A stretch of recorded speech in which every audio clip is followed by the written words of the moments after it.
doing anything. It's working overload. Okay, yeah, it's true. All right, well, we'll go ahead and get started then. Welcome to Rated M for Podcast. It's episode 13. This is the day before E3, so this is down to the wire. We actually have one of our guys reporting to us from E3. He's not there for us, but we're gonna claim him anyways. So Rory's over there in LA. I have to say straight up, I'm actually going to be doing a couple things branded for Rated M. Some stuff will be for Red Eye, and some stuff will be for Kids World. So I'm not going to leave us out, Drew. Don't you worry, man. That's fucking rad, dude. I'm so fucking psyched about that. Like, when we started this podcast, I definitely didn't know that we were going to have people from the podcast at E3. So I'm really thrilled that you're there, dude. I'm really happy for you, and I'm hoping I can join you next year. I am going to do my... Well, you know what, dude? I was standing in line for my media badge, and I was like, how the fuck are all these greasy, dirty, yellow teeth people part of media? I kid you not. I felt like a king. I also don't feel as privileged, because it must be fucking easy as fuck to get a badge if all these people are standing here getting their media badges. Well, you're also Canadian, so, I mean, you had to try a little harder, right?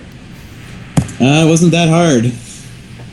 Well, so also joining us today, by the way, my name is Drew. I'm the host of Rated M for Podcast. Welcome if you're listening to this on iTunes. Thanks for subscribing, which I'm just assuming you have already. Shoot us a rating over there on iTunes and wherever you're hearing this. We appreciate it. We like to read the ratings on the show sometime in the future. We also have Lenny with us. What's up, Lenny? Say hi. What's going on, everybody? How you doing? How you doing?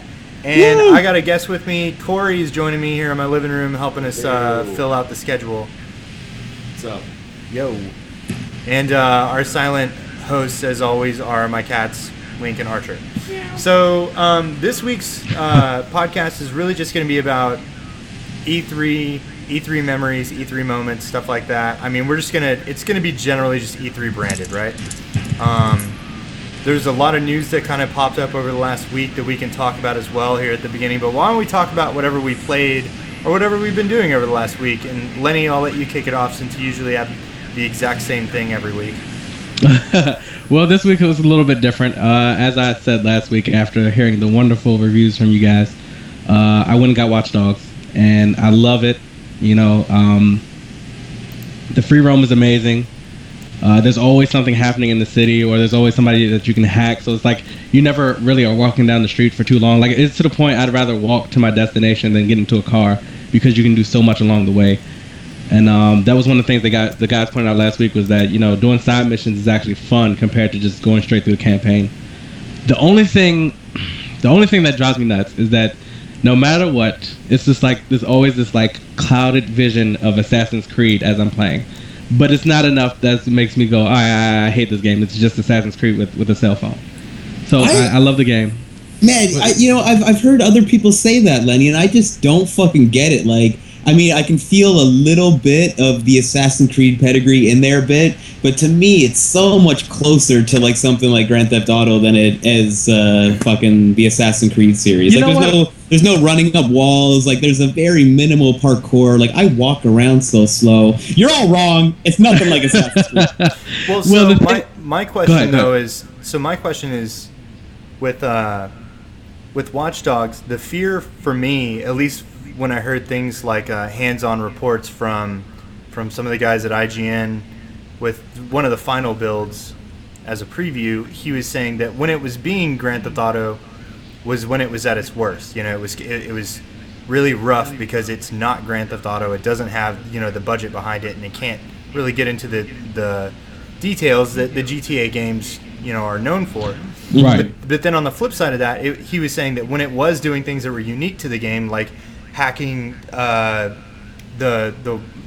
barriers and doing all the crazy shit that you do specifically for Watch Dogs, was when it was at its best. And so, I'm happy to hear that people are liking it, but do you think that this has enough of a unique vision that it will stand apart from Assassin's Creed and Far Cry and all the things that Ubisoft has, and become its own franchise that people look forward to? Here's how I look at that, and that's an interesting argument to make. Basically, and an interesting question as well. But my thing was, it's like Assassin's Creed is a very successful franchise. So to mimic partially, well, let me not say mimic completely, but partially mimic some of the stuff in there, like the sneaking or the parkour. That wasn't a bad thing to me. Like I said, I can still feel it because Assassin's Creed, I've been playing since the first one, so it's always going to make me flash back to it, but it's not enough where, like I said, it's going to turn me from going, this is Assassin's Creed all over again, because it's not. It's really amazing. Well, I think Ubisoft has had a trend over the last few years where they take the previous game or the previous couple games and they borrow from them. People have even cited Splinter Cell in a lot of the gameplay of this game, and I think that's a good trend. I think that's something that continues to work in their favor. The next Far Cry will probably feel a little bit like it used something from something from Watch Dogs. I bet Assassin's Creed Unity probably has things in the game that might feel like they came out of Watch Dogs. Imagine this. You're playing Assassin's Creed Unity and there's some kind of meta story where while you're in the Animus as a assassin or a Templar, you randomly encounter other Templars or assassins who are also in Animuses, like tracking you down while you're doing your memory, while you're doing your thing. I could see that happening. I could see that totally fucking happening. And it would totally feel like Watch Dogs, but it would also make sense and it would also fit in the game. I think that's something really unique to Ubisoft that they've been doing with their games that has continued to become more of a trend, and I kind of like it. I'm liking it. I'm like where they're going with this. And that also goes back to last week when they mentioned it and said, I think it was actually Rory who said it. Who said the people popping in your game isn't really a big hassle as you would thought it would be, because like when it happens, I'm like, oh, somebody wants to hack me. Oh, this is about to go down. Like I get excited. Like I'm happy. Like I'll stop mid whatever I'm doing and just start looking for people, and it's crazy. It's great. Cool. Yeah, I think it would be a hassle if it was happening like on a constant basis, where it was like every time I tried to do something, a fucking guy was in my world. But it happens just enough that it's like it's exciting. I find I'm always running around doing my missions, doing my side stuff, and in the back of my head, I'm always kind of wondering when is somebody gonna come in, and really. Those moments happen when you're hacking a bunch of people. You have to almost trigger those moments yourself a lot of the time by hacking citizens too often in the same area, and then eventually the citizens call in saying that, hey, there's a hacker here, and it's in those instances when somebody is more likely to jump into your world. Right. And so it sounds like it prompts you, and it's not really it's not like a thing that takes you out of the moment. You feel like it makes sense. Right. I like that. Definitely. All right, so it sounds like you've been playing that. Is there anything else you'd like to talk about that you played this week? Yes, Max, The Curse of Brotherhood, I believe that's the full title. Yeah. It's one of the free games from Games beautiful game I've seen thus far, and it's gorgeous. It's beautiful. It looks like a whole Pixar movie on my TV that I'm playing. It's great. It kind of reminds me of Limbo, which you guys probably may or may not know. It's from, I think that was an Xbox exclusive, if I'm not mistaken. Yeah, Play Dead or whatever they made Limbo. It went to other things, but it started as an Xbox Live arcade. Started off, yeah. And that was a really good puzzle game, and this one is pretty good too. So, I mean, it's free. It's probably one of the best free games I've ever, I've seen up to this point. I would definitely recommend that you guys download it, try it out. Again, it's free, so it doesn't hurt much. And if you ever get tired of playing Duty or whatever it is, Forza, you just want to break from something, play this game. It's relaxing and it's interesting, and it's like it kind of makes you think, but not enough to make you go, this is stupid. Rage quit. It sounds like it's scratching the itch that the Child of Light scratched for me. Yeah, pretty much. Just nice little change of pace. That's all. Nice. So Rory, what did you play this week? Man, I have been busy, but I have dabbled in Watch Dogs again, and I've been playing Mario Kart for 2 weeks now, or 3 weeks fucking straight, man. That's awesome. Mario Kart is so good. I've said it before to people that have been listening and in on it, but like you're curious about that game and you've got a Wii U, well, you should probably have it. If you have a Wii U and you don't own Mario Kart yet, get the fuck out. That's the game you should have. But if you're wondering if you should get a Wii U for Mario Kart, then fucking do it, man. Mario Kart is the best fun you're going to have with friends in your house. Nice. Yeah, true. Outside of an orgy, I guess. Yeah, Corey's giving me the evil eye because I have a Wii U sitting here collecting dust in my living room. But, yeah, you need Mario Kart, Drew. Hey, at least you got Wind Waker on the way. Yeah, I should also have Wind Waker, shouldn't I? It should be on the way. It is on the way, man. It should arrive any day. I predict it showing up this week for you. That sounds great, man. Really? My wife will be looking forward to that. She's been wanting to get back into playing some old school Zelda, and she was trying to figure out what she wanted to play, and I was like, honey, you got Wind Waker on its way. It'll be here any moment now, I swear. Canadians can't lie. Jaw-dropping, man. It is jaw-dropping in HD on the Wii U. It is an absolutely stunning game. So it should look pretty good. All right. So Corey, our guest here, what did you play this week on your? He's more of a PC gamer. Just warning everyone so they don't fall over dead. I've been playing Diablo 3, of course. Fuck yeah. Play the expansion, Reaper of Souls. Yeah. So that's basically all I play, running rifts and stuff like that. So not much other than that for me. What's your main in Diablo for the people who don't know? What? Your main character. What do you play? I play Wizard, so yeah. Just mainly glass cannon, just trying to get over 1 million DPS. That's ridiculous. 1 million DPS just blows my mind. Without buff. Yeah, that's fucking nuts. 1 million DPS. That sounds disturbing. 1 million DPS. Yeah. Well, cool. So if you don't know, I also do a Halo podcast, and we have a weekly Halo game night every Friday night. So last week we played Halo 4. That was pretty good. We got a bunch of new people in on our party, and that was a blast. I really enjoyed playing with people that we've never played with before. We all got to talk about Halo and what we think is going to happen at E3 and stuff, so that was a blast. Today I played Gears of War co-op for the first time in years. Like the first Gears, the first missions, like from the start. We were dying like crazy. We had it on hardcore, and we were like trying to have a conversation, just casually play this game, and that was a bad idea because I haven't played in a long time. So that was fun.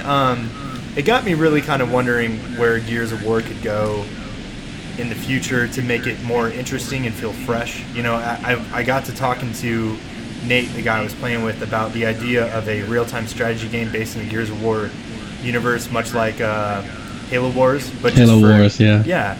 Like if you just took the Halo Wars like formula and you just swapped everything out for Gears of War and put an interesting take on it, I think that'd be fucking rad. It'd be a good DLC. The Pendulum Wars, like instead of having it be another Gears of War game, like make the Pendulum Wars a real-time strategy game. Oh, why? Did you play Halo Wars? Get out of here with that, man. Did you play Halo Wars, Rory? No. Oh, okay. Well, then just not I want my gears slamming against pillars, fucking bullets flying all over the place, skin ripping apart. Ideally, I want the new Gears game to kind of go back in the visual tone and grittiness of that first game as well. And ideally, I have no doubt that that'll be the case. I personally want them to go back to tighter 4 versus 4. I still think the Gears 1 multiplayer, even though it isn't as deep as the Gears 3 multiplayer, I thought the speed and the intensity of playing Execution in Gears 1 is still unrivaled in the Gears series.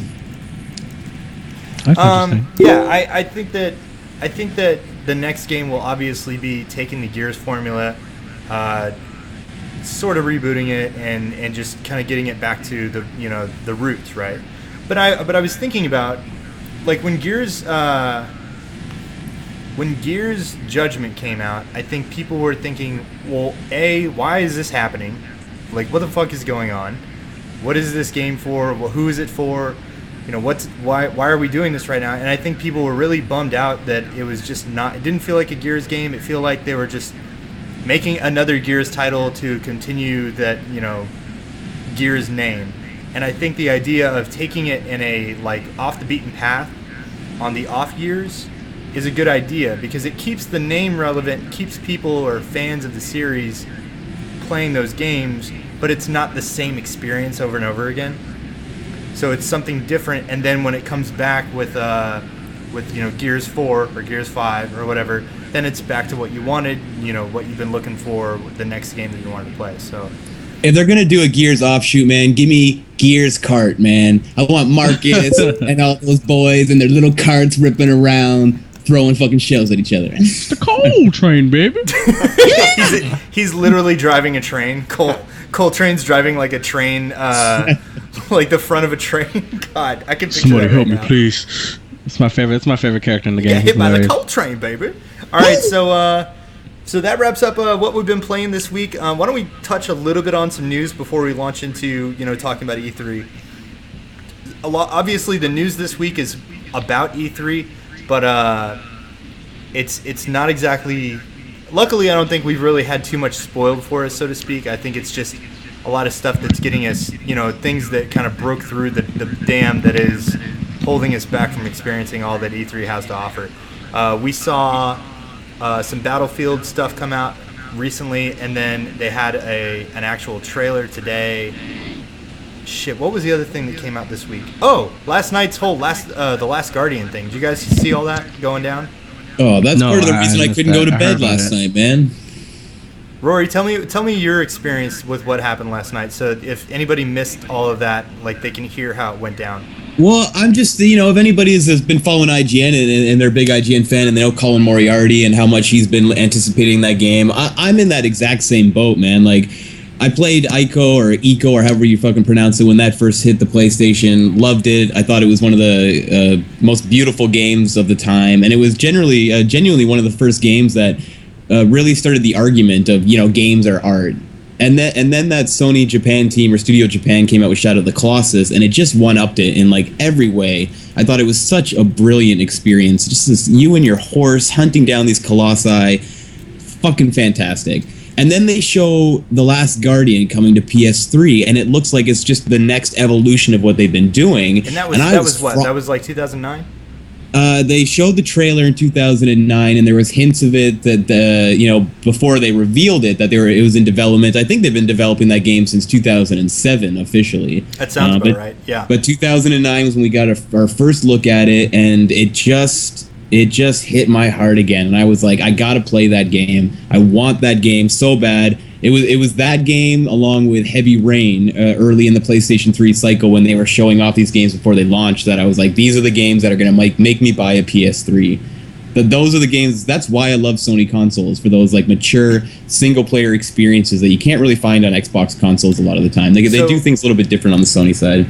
So to continue painting the picture, you've been wanting this game since you saw that one trailer back in 2009, and you haven't heard or seen anything to indicate what gameplay is like, what the story's like, what kind of game it's going to be, or anything, and you're still looking forward to it because that studio has that pedigree. Is that correct? Absolutely. And I can, it's sort of, I can anticipate what the gameplay is going to be like just from seeing that trailer. It totally has moments of Ico or Ico again. I wish somebody out there tell me how to pronounce it. I'm pretty sure it's Ico.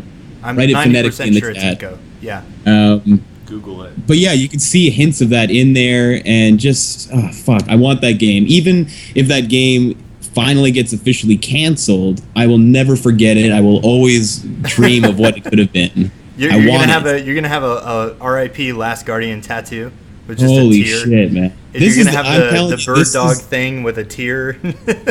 I'm still holding out hope, man. I still, there's a sliver of hope in me that thinks that this is gonna be the year. Sony, after all that madness last night, Sony's gonna show The Last Guardian. It's gonna be on PS4, and it's coming. Agree. It's coming out this holiday, and I will just shit myself. But if they do not show it at E3 this year, I'm gonna give up. I'm gonna give up hope. If it doesn't come to E3 this year, you could still shit. You should go shit on Sony's stage.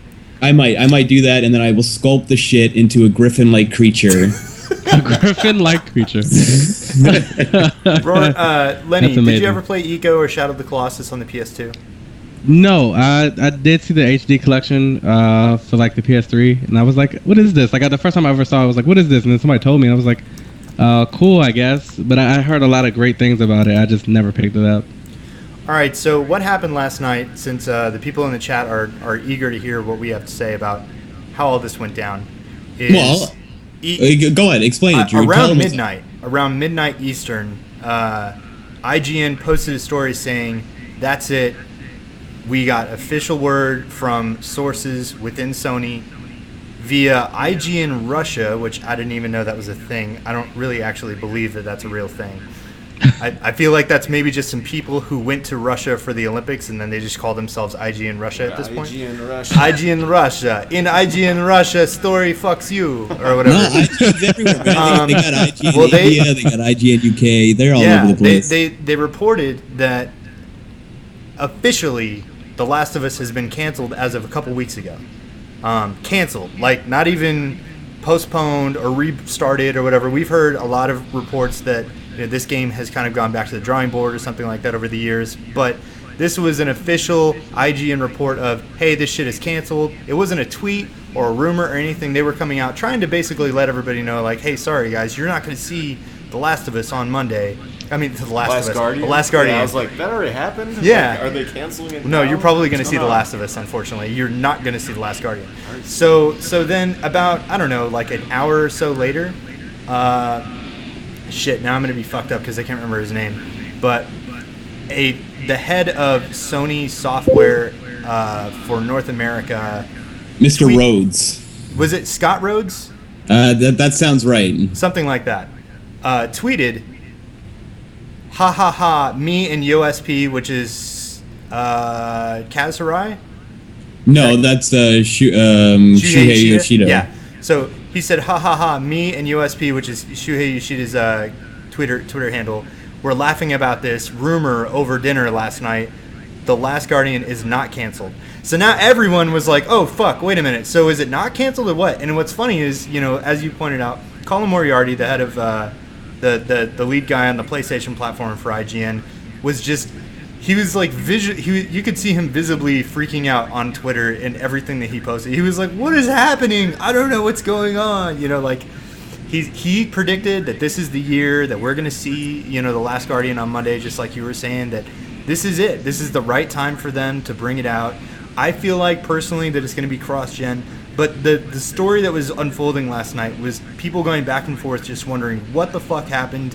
Who were the sources? Who at IGN, as SoCal Coast pointed out, who at IGN hit enter to publish this article?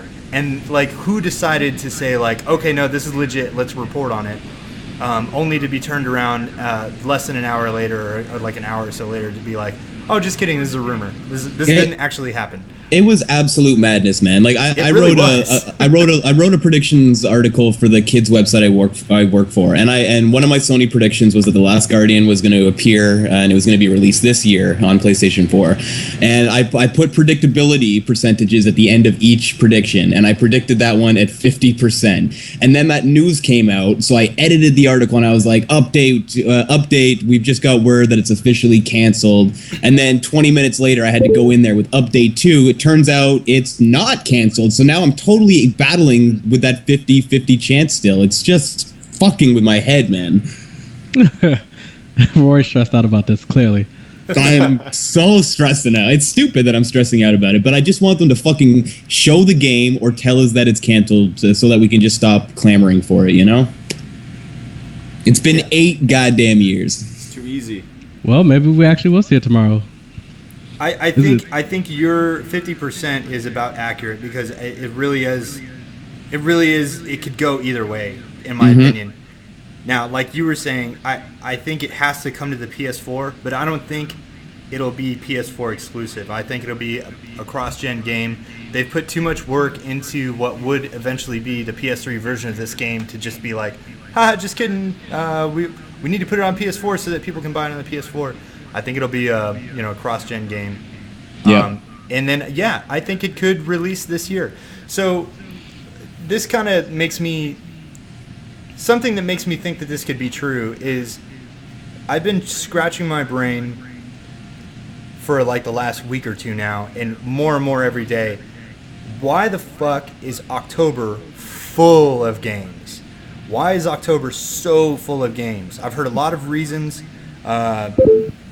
Everywhere from the concept of it's the beginning of a new quarter, and if they get these games out sooner, that's more time for them to have sales post in the first quarter of 2015. Sure, that makes sense. Things like they need to get these games out sooner because something like Shadow of Mordor would be demolished in the holiday rush, and it wouldn't sell, so you want to release it earlier. That also makes sense.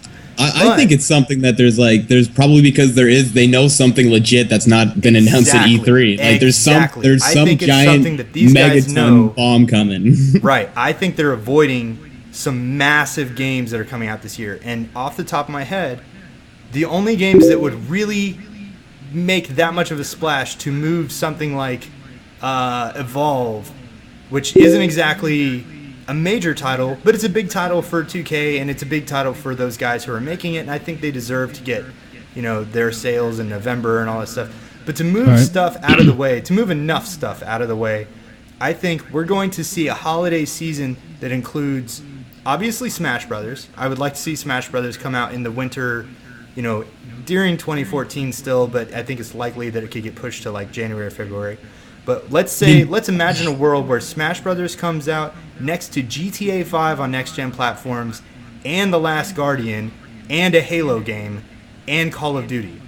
Not just a Halo game, man. The Master Chief fucking collection. Exactly. A major Halo game, not like a Spartan Assault spinoff or whatever. Like a real Halo game.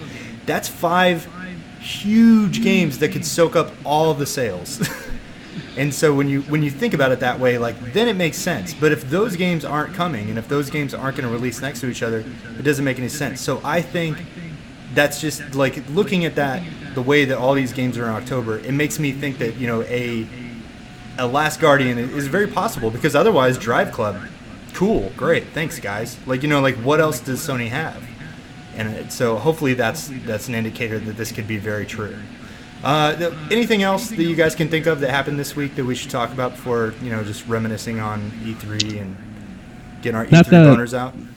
Not that I know of, but to go back on what you just said. Yeah. To think, because when you mentioned Take-Two/2K, and their releases for that month, they have like 3 or 4 games coming out that month, don't they? They have Borderlands predicted to come out then, Evolve, obviously NBA 2K. Yes. And I think they have like one other game coming out. WWE. So I mean, yeah, there you go. So it's like, I don't know. I mean, I definitely agree. I think there might be some major titles that we may see, like Gears and Halo. Maybe Gears and Halo might come out this year. Who knows? I think Gears it's too soon coming. for Gears. It's way too soon. I will tell you right now, Gears is not coming. Yeah, it's not gonna. No, it's too soon for Gears. But the Halo collection is big enough for like 2 games. You know what I mean? Like, if that is very true, if that's the collection that we hope it is. And Rare's got multiple teams. They have at least 2 teams, man. I've got a feeling Rare's been working on something good, and I really do hope that it's, CJ brought it up last week, but I hope it's fucking Banjo-Kazooie 3, man. I don't. I actually really want it to be something new. You know what I mean? Like I know Banjo is gonna grab people's attention and remind people, like, hey, don't forget, Rare used to make all these great games. Yeah, but new would be good. But like, what I want Microsoft to fill is that hole that they have right now, which is in a great 3D action platformer game, No, for sure. Yeah, I would agree. It would be in their best fucking interest to get something like that that's, nostalgic and family friendly for the young kids, but it's also a great fucking game. Like, if they can just come out with a beautiful 3D platformer to one of the greatest platforming franchises ever, they're in a money pit. Not a money pit, but they're in a gold mine, man. They're gonna clean up on that. So not a Cameo sequel? I didn't play a lot of Cameo. I didn't think it was actually that bad. What little I played of it, but would I want to see another Cameo? I'd take Banjo. No, over I'm just kidding, man. There's no fucking day. way. Yeah, that game wouldn't hold a candle to a Banjo sequel, even a bad Banjo sequel. So okay, I think that's about it for the big news. Unless anybody can remind me in the chat, and I haven't seen anybody saying like, "Hey, don't forget to talk about this thing." So why don't we talk a little bit about E3? And I wanted to specifically talk about, last week we talked about our predictions and what we think is going to happen and what we'd like to see happen. And this episode, I'd like to talk about just past E3s and perspective of, hey, all this shit happened in the past. How could that, happen again this year? Like, what could be recreated this year? Are we going to see another just ridiculous off the wall fucking presentation from Ubisoft involving like laser tag and Flow Rida and shit like that? God. Or are we going to see a pretty standard E3 situation? So Rory, you've kind of been following E3 probably as long as I have, or maybe longer than some of the other guys that we have here. So I wanted to ask you what your favorite E3 memory is. Probably the reveal of Super Mario 64. I would tie that with the reveal of Ocarina of Time as well. I was just at that great age when Nintendo was sort of, they've come out of the Super Nintendo era. They've got their N64, competing with PlayStation and such. And Mario, just seeing him jump out they showed off the opening of Super Mario 64 for the first time at E3. And it was sort of like the it's the, I can't remember the character's name now. He floats around on the cloud, but it's that sort of POV at first, and it comes flying past the castle, and it swings around the green tube, and or the tube pops out of the ground, I should say, and then it's just like boop, boop, boop, Mario jumps out and he lands there, and you're just like, holy shit! And you're running around and triple jumping and climbing up trees, and you can jump into the paintings, and that was it, man. Mario 64 reveal was just, so great, man. I was, how old was I then? I was 13, I think, when that happened, 12 or 13, and that just blew my fucking mind. So, do you recall that because you saw that happen like online or something? Like, how did that happen for you? You know what? It's funny is I don't remember actually. Were you watching on G4? Was that even a thing back then? I don't think it was. I don't actually remember where and how I watched it. Yeah. I couldn't tell you exactly where I was in that moment, but there's clips of it, like the E3 clips and the video of it in 1995. So I'm not sure, because I definitely didn't have like good internet at the time. I used to have to go to a buddy's house for internet when I used to read N64.com before IGN sort of bought all that out. So I couldn't tell you exactly where and how I watched that. Yeah. But that memory always sticks out to me in that year. So Lenny, do you have any like special E3 memories that you can pull out of your ass? Yeah, I mean, honestly, because I know we talked about this week. I told you guys, my E3 history isn't as deep as yours, not nearly. I probably saw a couple E3s like before 2011, but I can't recall any of them. So if I had to go back to a moment, it'd probably be the first one that always pop up to me is Stick of Truth, hands down, because I'm a big South Park fan. And just the way that they came out and they were like, hey guys, we're making the game right now. We just want to stop by and say what's up. Yeah, they're like, we got to get back to the studio because we got to get this out. Like it's going to be epic. And it looked like a movie. It was beautiful. And it just, to me, that's when I first really fell in love with E3, because I started watching it again, like I said, consistently in 2011. And then by the time they showed this, I was like, so this is what E3 is really for, to get you into the gaming world, to really get you excited for the things that are coming out, to really build hype around the things that they've been working on and stuff like that. And that was the first time I'd ever been like, oh my god, like I gotta get this game, and I got it day one. So yeah. I was upset when they pushed it back though the first time, but it was cool. It was cool. I got over it. So Corey, I know you're kind of new to this whole concept thing, but from the stuff that I showed you, is there anything that kind of sticks out that was like an interesting thing for you? I kind of was giving Corey a crash course in E3 this afternoon. About like new stuff coming up, or sure, like any of the trailers or any of the moments that I showed you. I know it wasn't everything, but anything that stuck out to you that kind of like is unique to E3 and.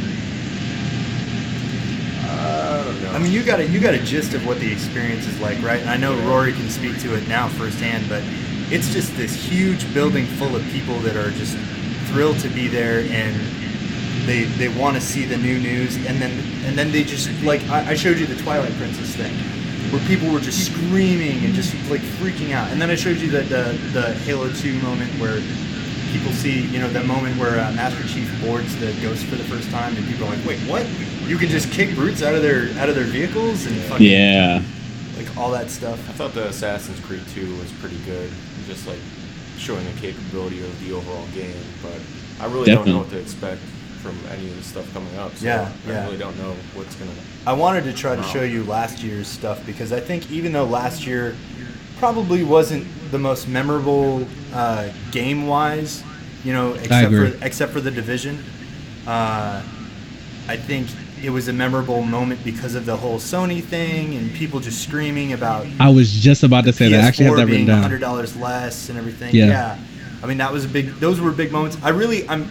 Personally, I'm hoping for Rory that this year has a moment like that, where like a game is debuted or a gameplay trailer happens or somebody sees something or something happens that is either just so horribly dumb or so horribly awesome that Rory gets to go home back to Canada and be like, hey, brothers, all of Canada in this one room right now. Hey, let's turn off the hockey there for a second, and let me tell you about the E3s that I saw down there in the great old state. Oh Forgot to add. My God, we're all not from a little island on the East Coast, man.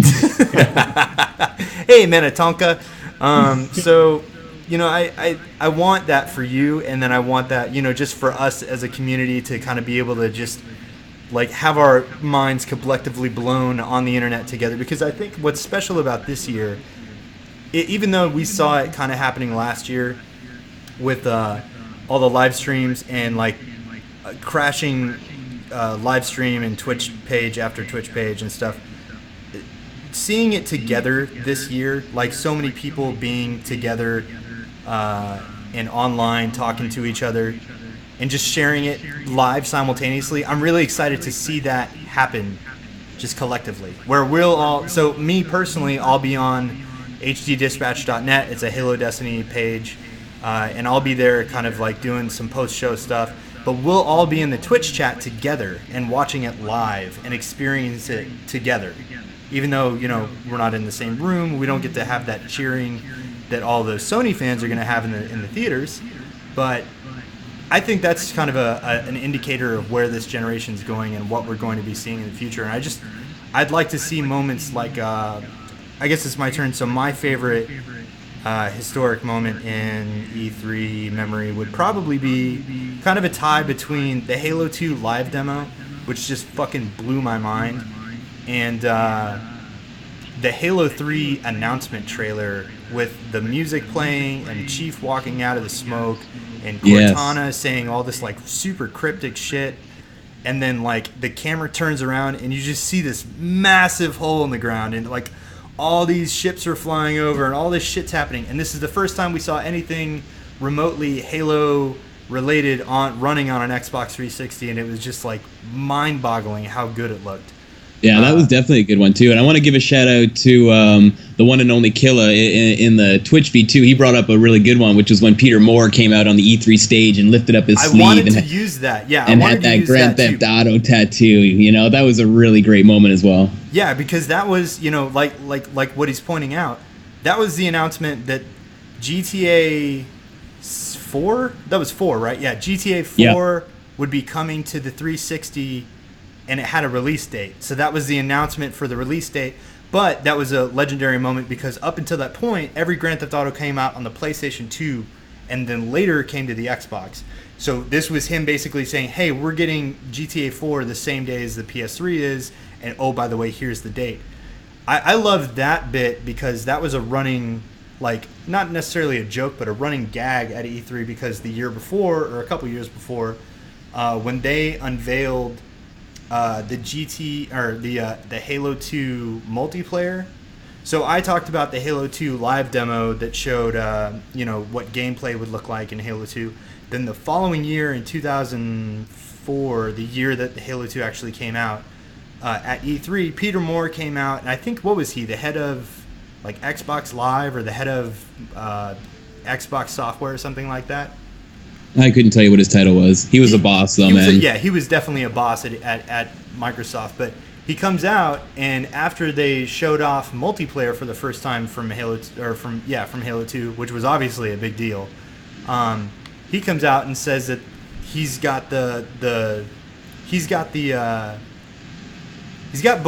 like, I don't remember what his wording was, but he was asking Bungie that they need to announce a date. And he said that they will tell him the date when they, you know, if he tattoos it on his arm. And then he rolls up his sleeve and he has the Halo 2 logo, and then he has the date over it. And that was like, everybody just lost their minds.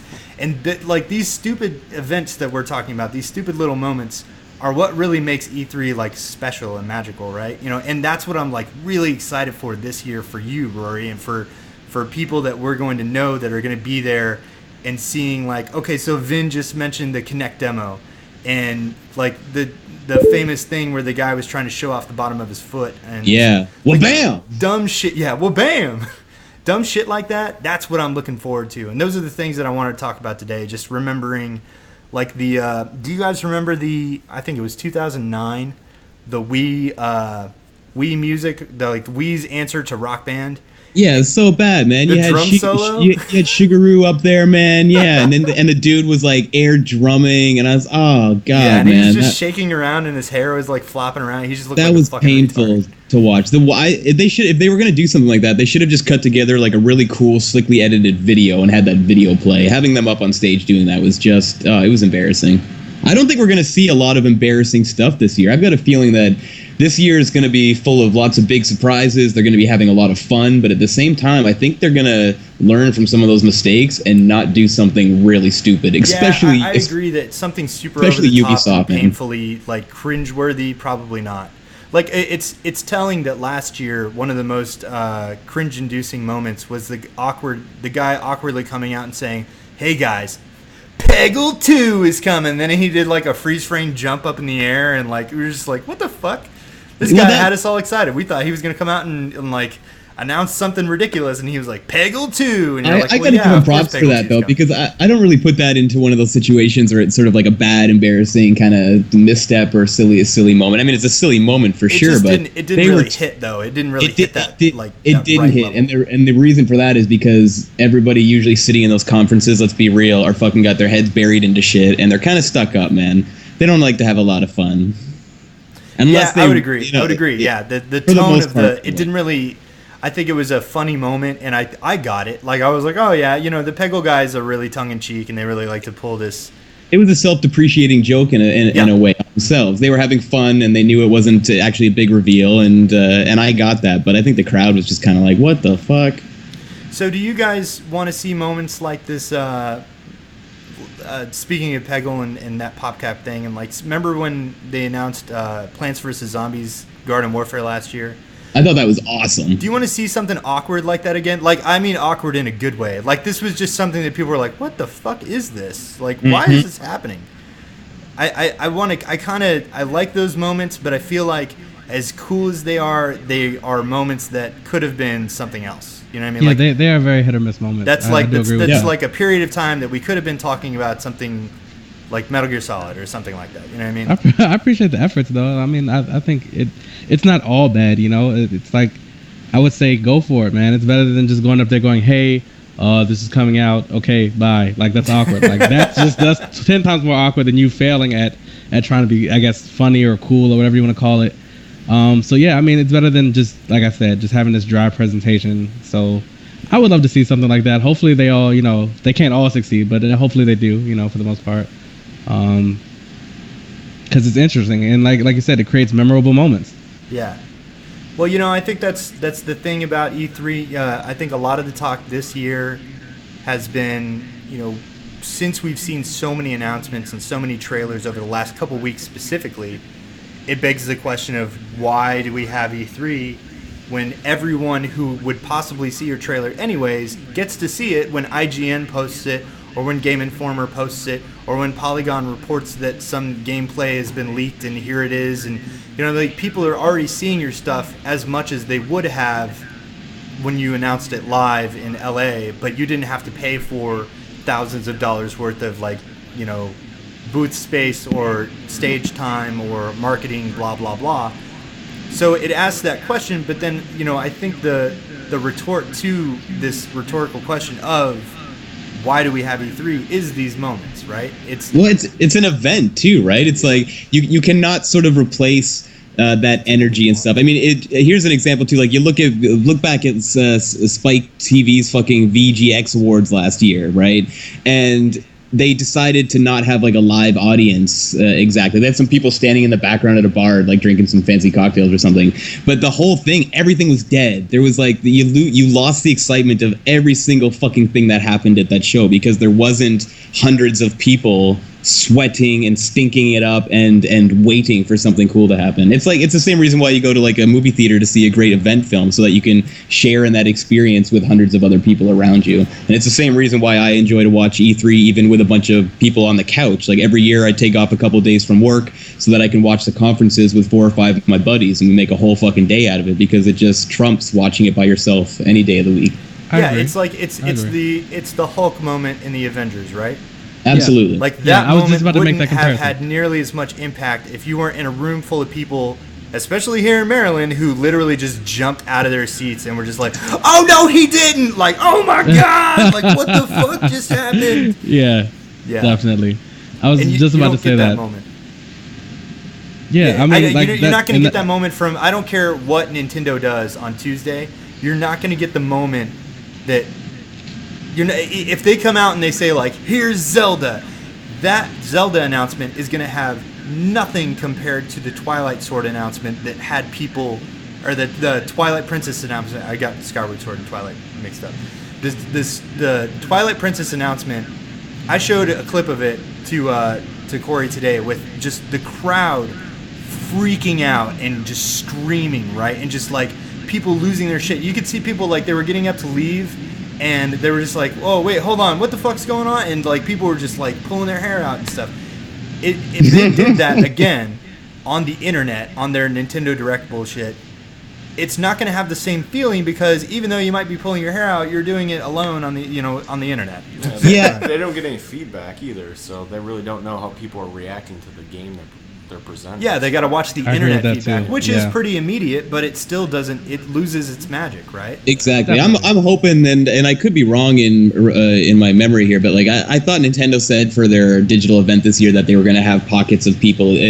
As part of it as well. So like when they do those reveals, there'll be like 200 fans or something like in the video digital event thing as well. I'm hoping they do something like that. They have at least a little bit of a crowd there to react in the video, and it's not just Iwata, whoever the hell it is in the video, just saying, and now we have this new game, and everybody's sitting at home watching on their computer. They got to have some people here's there. Here's a new IP from Nintendo, and here's no one here to react to it because, like, holy shit, Nintendo's announcing new IP, right? Like, how weird is that? It'd be super awkward, too. And then on top of that, I think, so I'll go back to, since we're talking about moments and memories, I remember the play the game from Reggie Fils-Aimé last year. So Nintendo didn't have a press conference last year. So what did they do? At their booth, he fucking stood up and talked to everybody for an hour as if it was a press conference, and everyone was standing there like, wait, what are we doing? I have these notebooks, but I can't even sit down and write all this stuff down that you're talking about. You're announcing things like the fucking Wii Fit chick is now in Smash Brothers, and everybody's waiting around to watch all this stuff. They essentially like reneged on the fact that they weren't having a press conference, and they had it at their booth, and Reggie was being super awkward and like super dramatic and talking about play the game.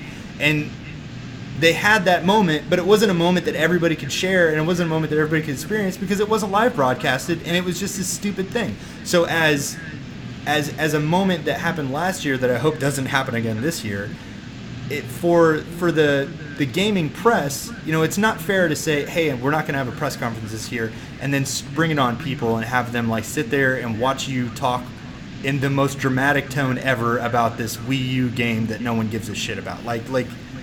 I think that was super awkward and stupid, and I hope that they learned from that. So I don't know what the fuck's going to go on with Nintendo's, online press conference on Tuesday, but worse. I just kind of wish it was. I wish it was a legitimate press conference tomorrow. So do I, man. So do I. I wish they would just have the confidence to like stand up there and show Wii U games that can compete. I mean, we know the hardware is not as powerful, but Mario Kart U shows that like it can produce some pretty fantastic looking games. And I look at that game and my mind just starts going crazy thinking about what a new like Super Mario 64 2 as an example would look like on the Wii U. It could be absolutely jaw dropping. But they need to stand up on that stage. On the Wii U, I would buy that instantly. They've got the franchises, and that's, again, I'm just like, maybe they're not going to show that much again this year. Maybe it's going to be another fucking conservative year from Nintendo, but it's just like, what the fuck are they doing now? The Wii U's been out pushing 2 years, like, after this summer. I think come November it'll be 2 years. Yep. They've got all this massive, arguably the greatest, like, franchises on any console, and they're just not doing anything with them. All they got to do is show us Metroid on Wii U, Star Fox is coming back. Show us a proper 3D platforming Mario with exploration. Just give us the fucking games, man. I think it's just culture, man. I mean, yeah, maybe it's a cultural thing, speaking from business perspective, but also, Nintendo has, at one point, Nintendo knew its audience here in North America, I feel like. Even though Nintendo has obviously Japanese roots and a very Japanese take on gaming and what rings with Asian culture, I feel like at one point they understood it. I mean, otherwise we wouldn't have had Resident Evil 4. Like, Resident Evil 4 and Resident Evil 0 were huge here in North America because, you know, Nintendo got it. And Nintendo had Capcom do great things on their console.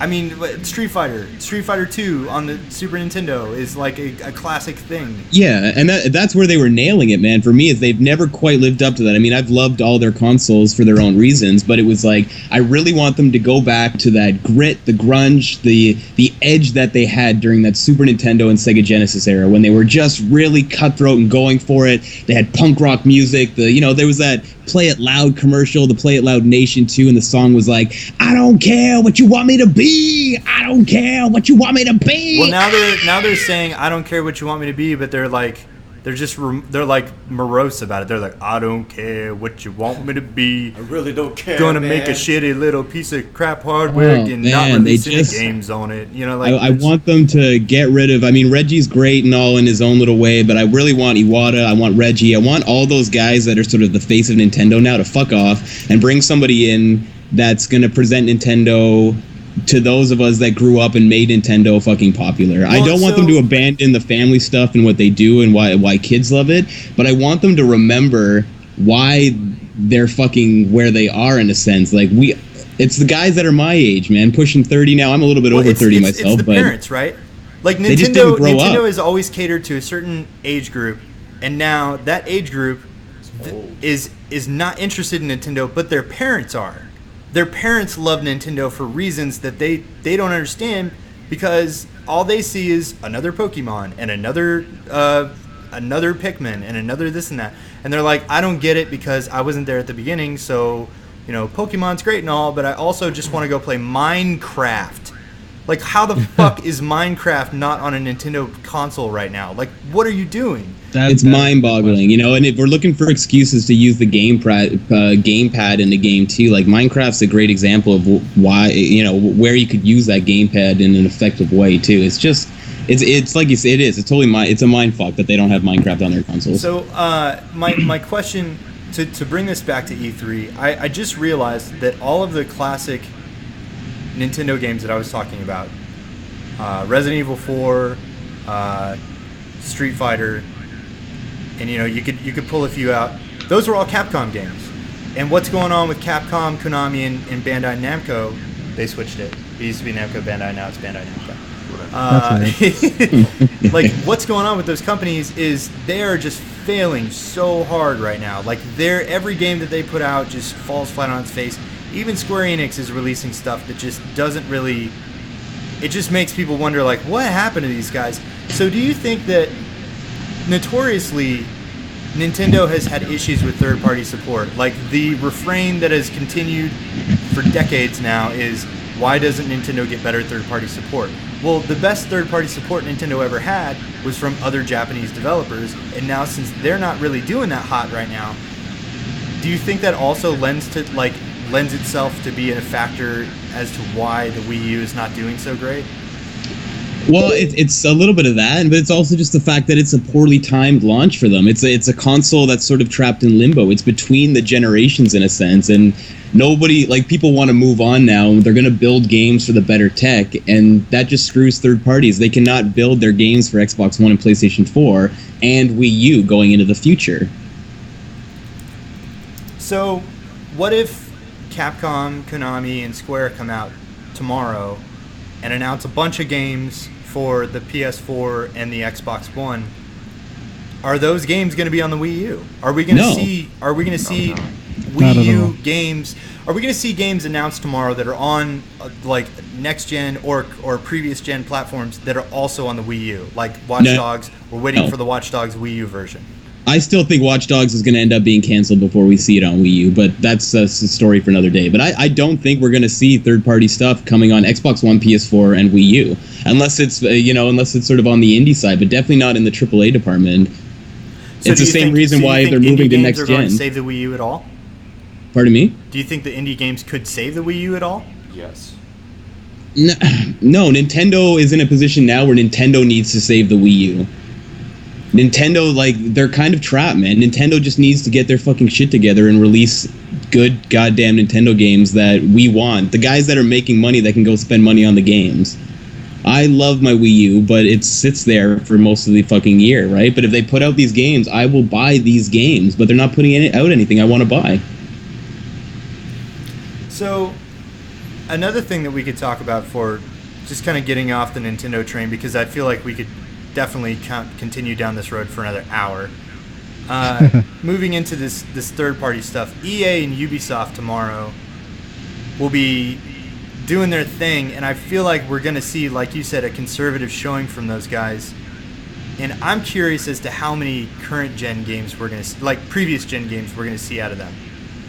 Because if we go back and look at the past and remember and do, continue our E3 memories, around this point in the previous gen, so about a year into the 360, because the 360 launched a year before everything else.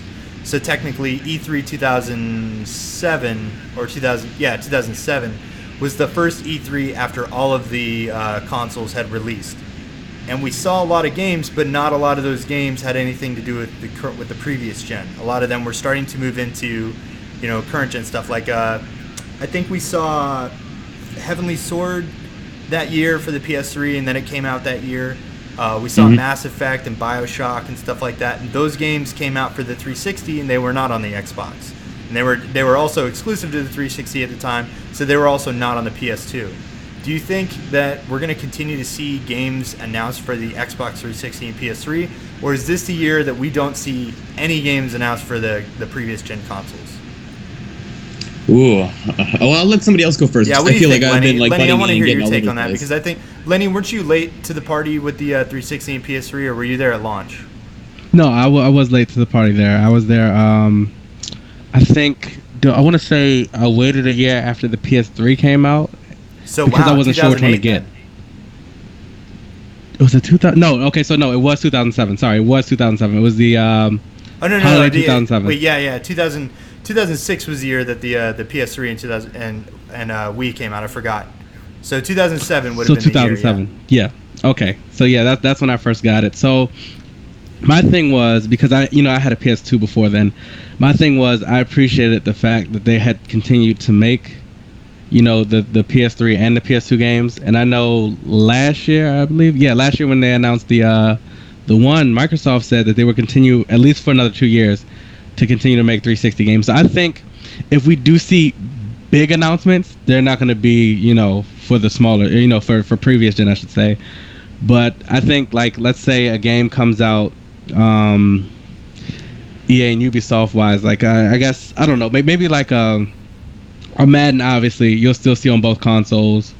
I think it's going to end up slowly fizzling out like it did with the PS2, because, PS2 started losing, like, just stuff stopped coming out for PS2, except for, like, your annual games like FIFA. Well, yeah, FIFA came out last year for the PS2. It was the last year a PS2 game was made. I thought they stopped at 2013. It might have been the year before. I could be wrong. No, yeah, last year was 2013. Yeah. Which means, okay, yeah, because I'm sorry, because sports games are like weird. Yeah, they're always the next year. The years are always fucked up. Yeah, because that was crazy. I just remember the last, like you said, when FIFA came out, they were like, yeah, this is the last FIFA, it's the last game for PS2 ever. Good luck. I'm like, and that wasn't a game that was released at like GameStop here in America, but I think that had to do with South America being a big secondary market for the PS2. But, well, yeah.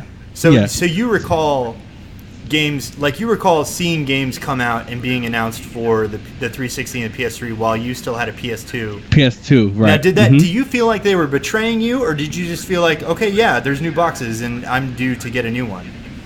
Here's my thing. If you're going to spend money to do this, I was not mad at all, because even back then I understood that concept of, you have this cool new thing, like let's say you get a brand new car, all right? That car is 1,000 times better than your old car.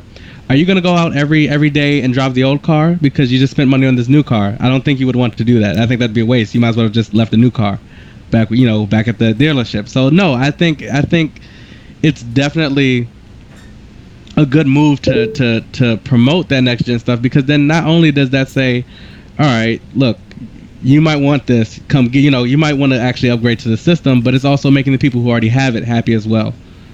So if anything, it's a very good move to continue to push. Like, I mean, honestly, I'm not going to be upset if I see something for the 360 that's like, what I will be upset about is if it's like, this is only for 360, except for like the one Assassin's Creed game. Yes, that's when I'll get upset. So Assassin's Creed Comet, which is the project name for it, is going to be 360 and PS3 only. And then in a unique move, we're having a totally separate game, Assassin's Creed Unity, coming out for the Xbox One and PS4. Which, again, like you said, I like the word you used there, unique. That's different. That's different, and it's like, whoa, this is pretty cool. I think the only thing that really does that, I think Nintendo does it sometimes when they used to have stuff come out for the Wii versus the DS. They would give it a different title, but it wouldn't be too drastic, or like how Liberation went straight to Vita. Batman Arkham Origins last year came to the 3DS and the Vita, but it was called Blackgate, and it was developed by a different company. There you go, something like that. Like that's not that's not going to offend me. That wasn't Origins though. I thought Blackgate like completely different. That was the 2D side-scrolling Metroidvania game. It is, but it came out at like almost the exact time as Origins, so it was supposed to be kind of a tie-in story-wise. Okay, all right, sorry, my bad. I thought you were saying it was the same game, just retitled. No, but I mean it released alongside, and it was like a different take. It was its own unique thing. So kind of like Assassin's Creed Liberation.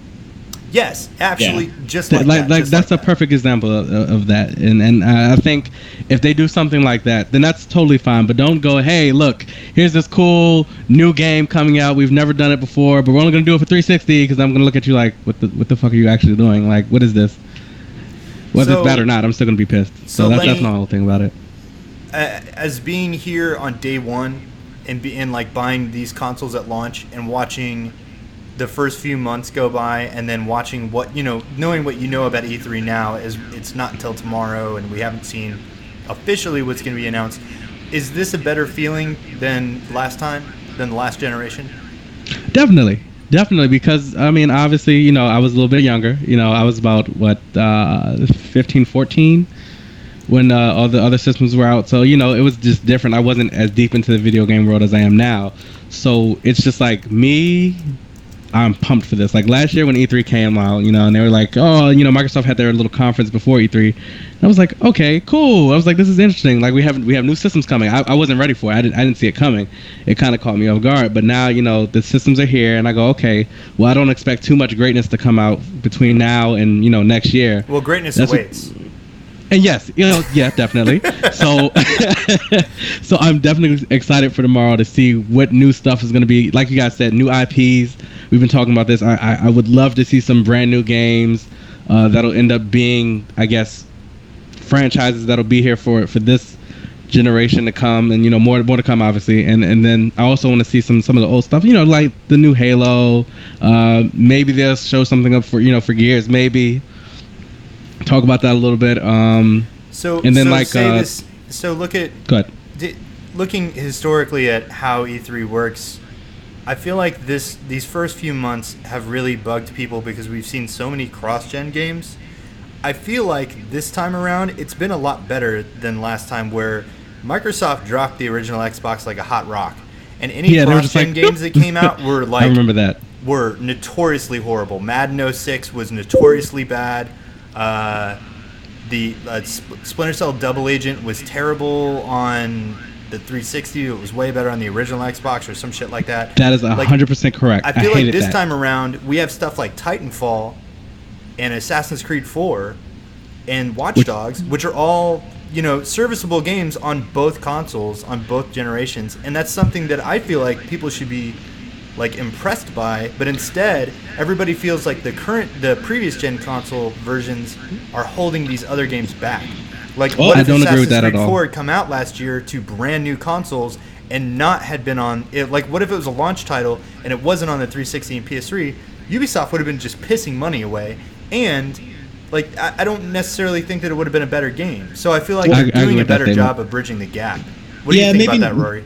You are 100% correct about that. Sorry, go ahead, Rory. Game, and yes, they'd be pissing away money, but the games are being held back by being cross-gen because they can't optimize and push those engines as far as they can, right? They always have to kind of scale it back to make things work. on those other consoles. They can't build something from the ground up on the new consoles. And I'm in that position now. You know, I am an early adopter of consoles, and this isn't like a fuck you to people that to wait a few years to get into the new consoles. But the reality is the PS3 and the Xbox 360, even if you've just got into that generation of consoles and there isn't a lot of new stuff coming out, say no new stuff comes out for either of them, you should be totally fine. There was a long generation. There is a shitload of amazing games on that console.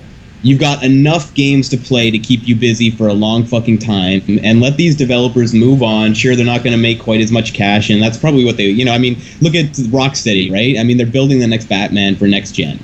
I'm so fucking happy about that. Sure, they're not going to make as much money at the end of the day, but they're being able to build something from the ground up and push the technology and not be held back by that last stuff. Those other guys on 360 and PS3 that are waiting a little bit, there's so many good games to play on that console still, especially if you're just into it in the last few years. The reality of the flip side of that, you know, in a perfect world, yeah, that's what we would be getting right here at launch is games that were built for these boxes, but a lot of these games have been in development for a long time because you have to develop games for a long time, and so they were developed.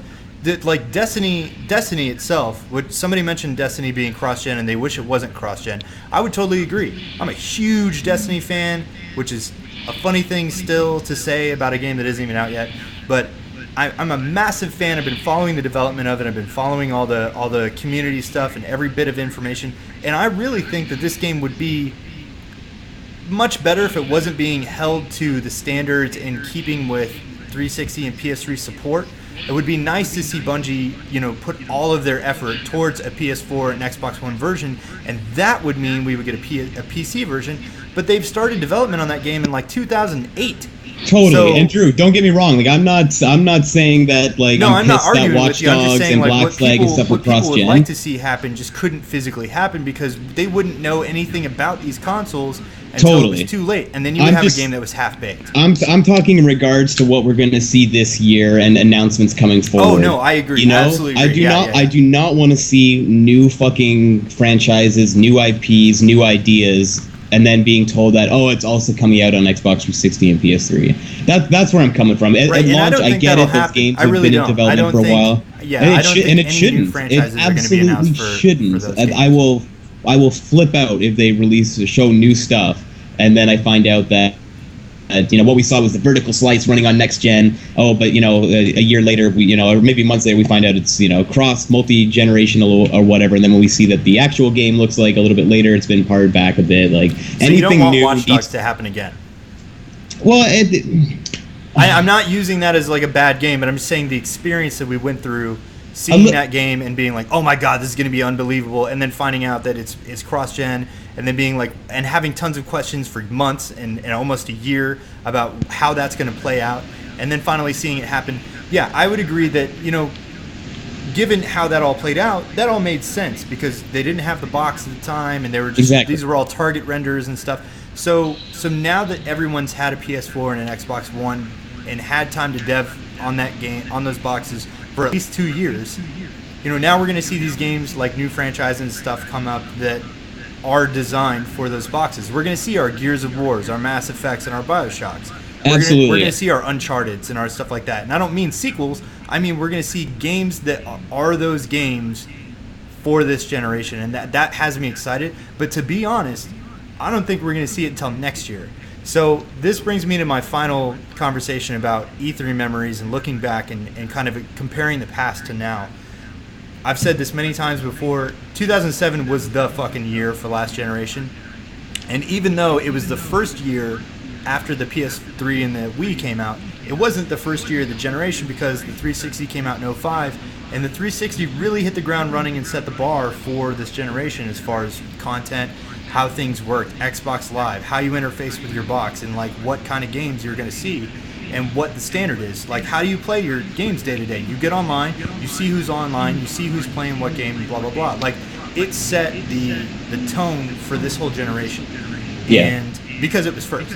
And so, not the first E3 after the 360 came out, but the second E3 really showed us a lot. And unfortunately, historically, if you look at E3s, E3 2007 was not really that great of an E3 itself. Not looking at the games, but just the conference, because they were going through a bit of the recession. They were going through a bit of a drawback, and so they only let about 10 or 15,000 people show up to the conference itself.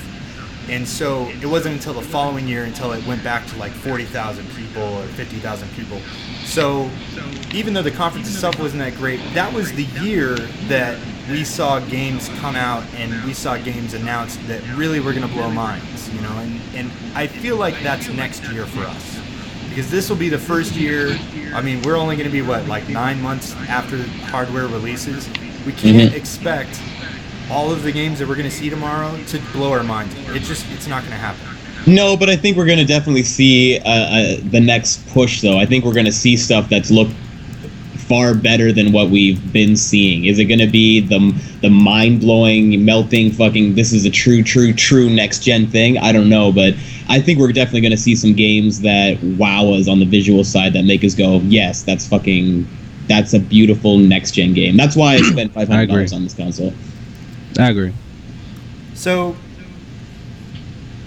looking at, like I said, looking at the beginning of the last... sorry, I'm looking at the chat and people are telling me what my mic sounds like. Apparently I sound like shit. I want to apologize. I have my mic set on a weird setting because I have a buddy with me and I wanted him to be able to chime in if he wanted to. Does it sound different for them then? Because it sounds pretty good to me. Yeah, well, it sounds perfect. So the problem with that is you're hearing me through Skype. They hear me through XSplit. Through Twitch. And Twitch. No, XSplit. Okay. And I'm still working on figuring out how to make that not suck.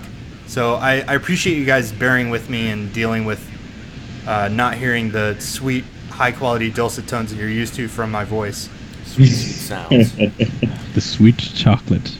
But looking at E3 and looking at the games that released at the beginning of the last generation, let's just talk about the trends that those games set. You know, like BioShock set the trend of atmospheric storytelling and a really important, you know, engaging narrative game. And I feel like Call of Duty Modern Warfare, which came out in 2007, really set the tone for what would be the future of multiplayer, obviously for the last like 8 years. And what do you think we could see this time around? Like, what would it need to be? Because obviously we've seen the trend from last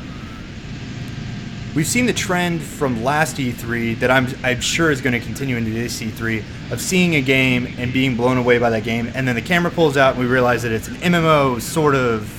Or it's a huge, the Division moment, the Crew moment.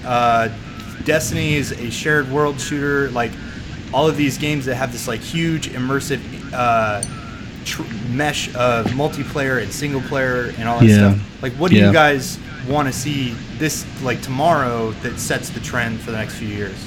I think what's gonna happen is, like you said, you're gonna see a lot of those MMOs, a lot of those co-op / multiplayer games, because honestly that's what the gaming world has evolved into.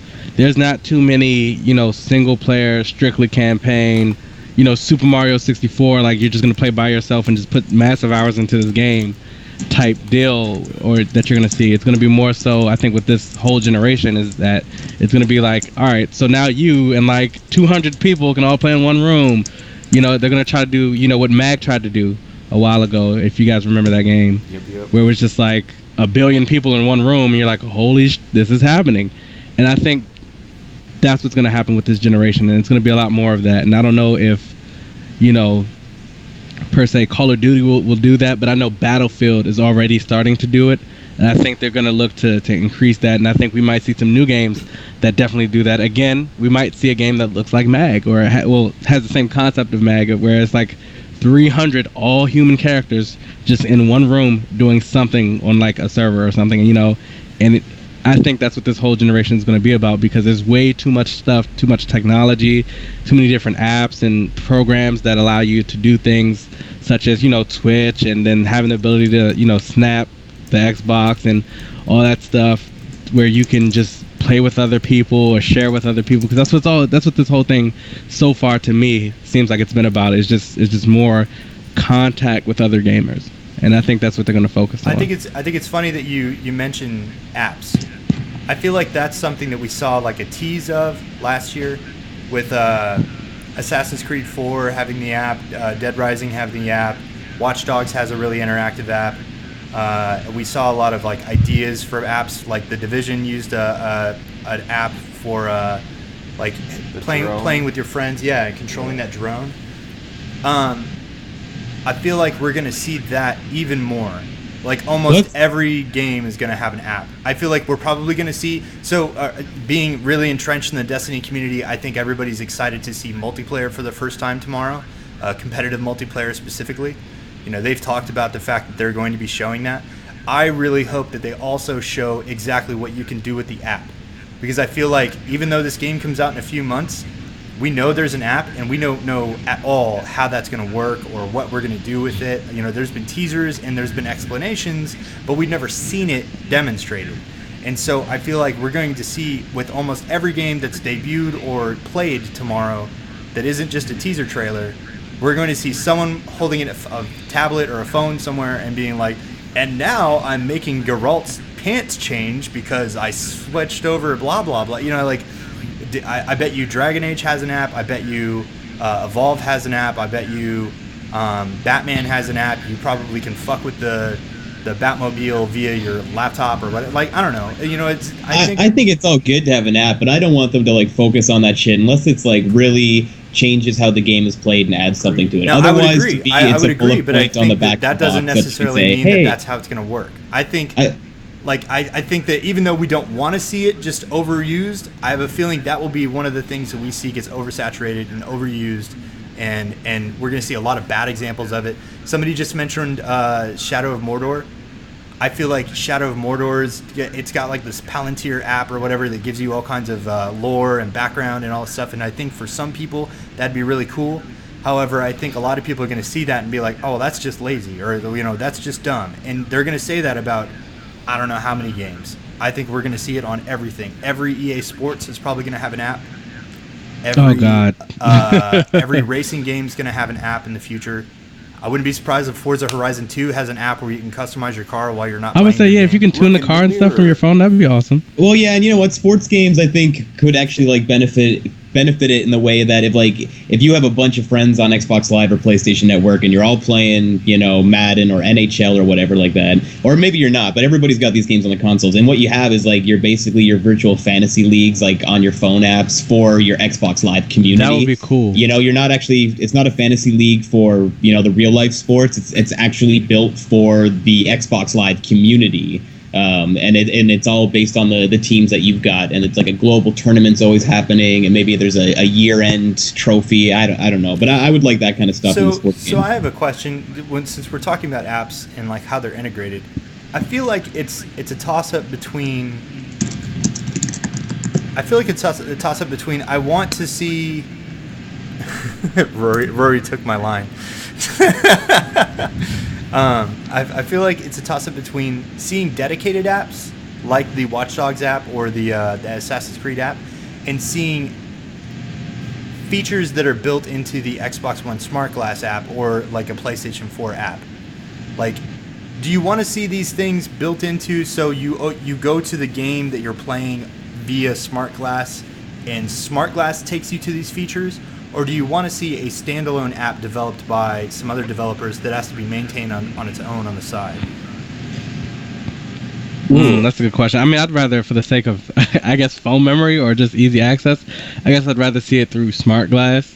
But I think it would come out better if it was standalone. That's just my opinion. I'm not sure. Yeah, I think you might be right.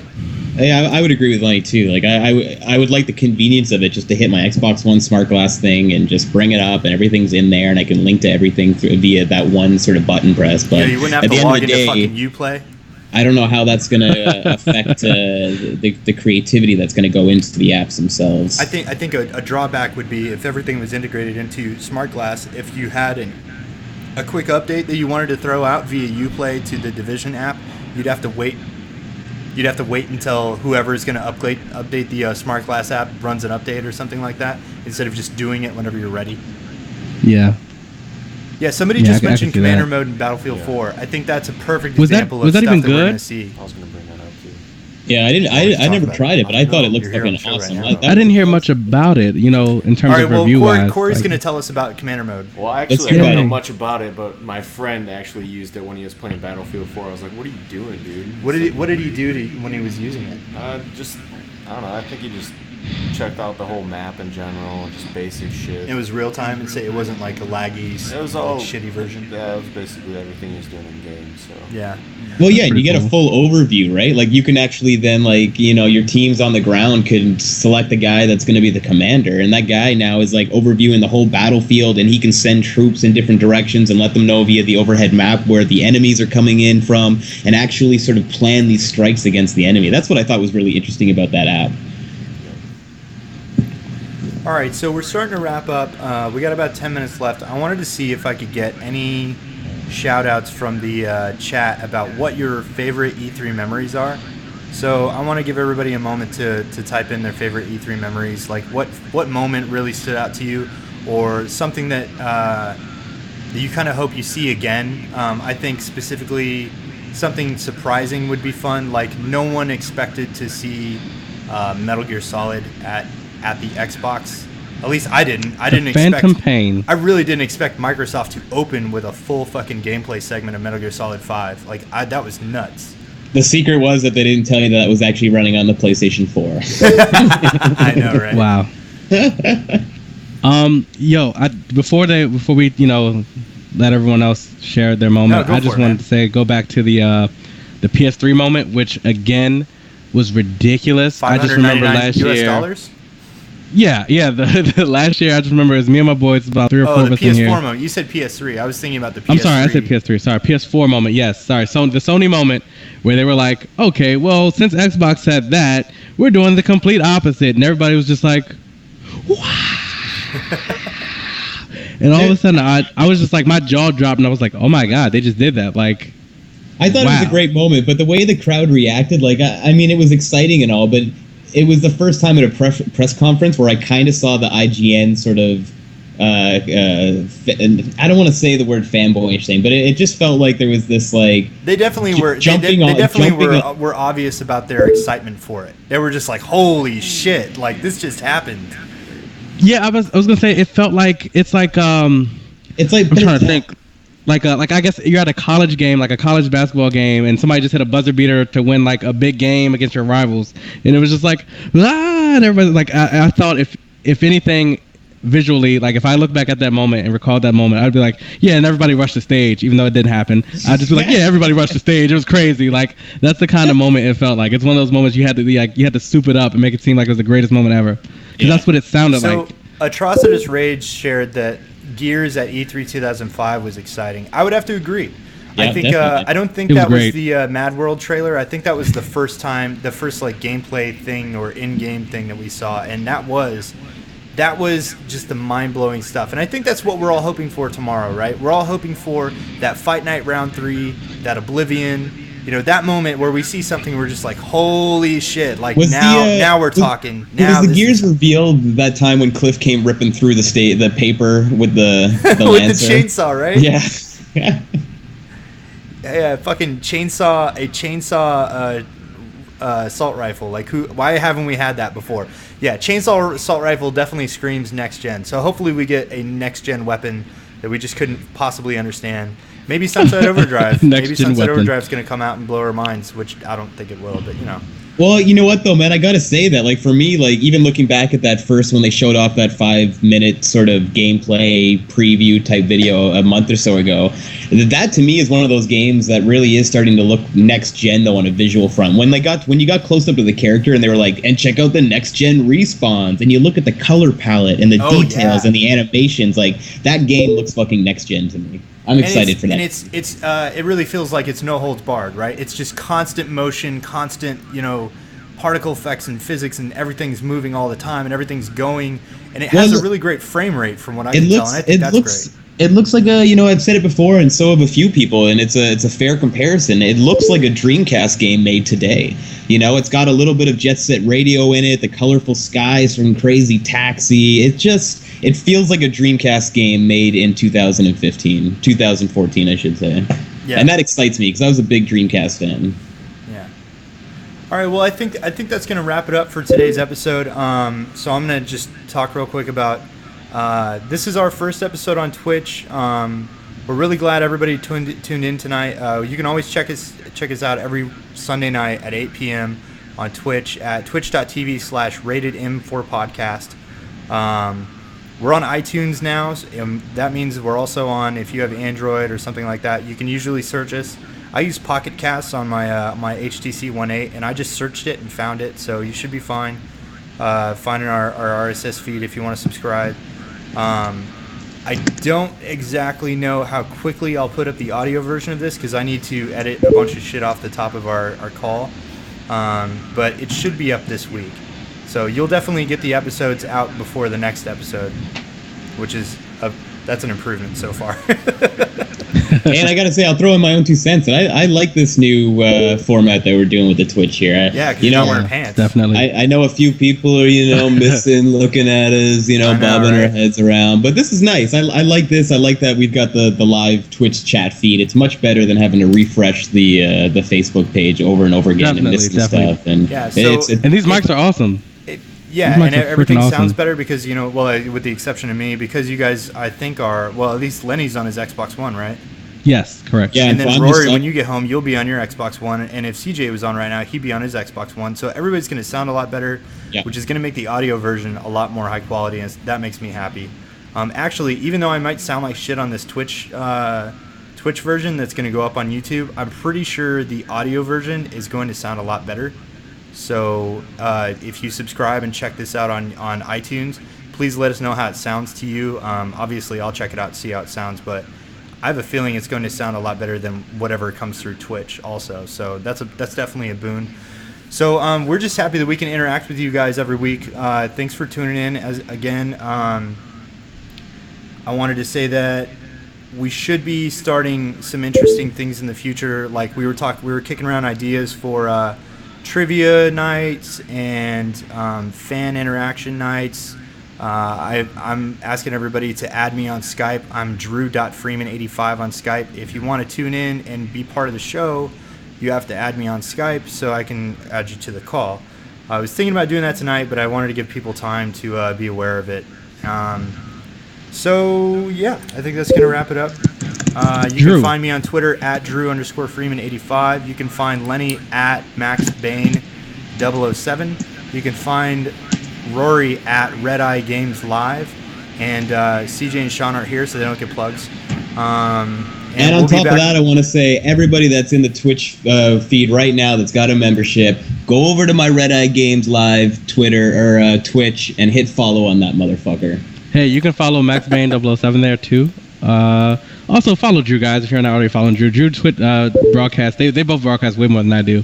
But I definitely will be looking forward to broadcasting when UFC comes out, which, by the way, if you have not played the demo and you're interested in doing it, do so. I'm going to give you a heads up. It feels kind of like Fight Night, but you'll kind of get through it, and it's nothing like the old one. So try it out.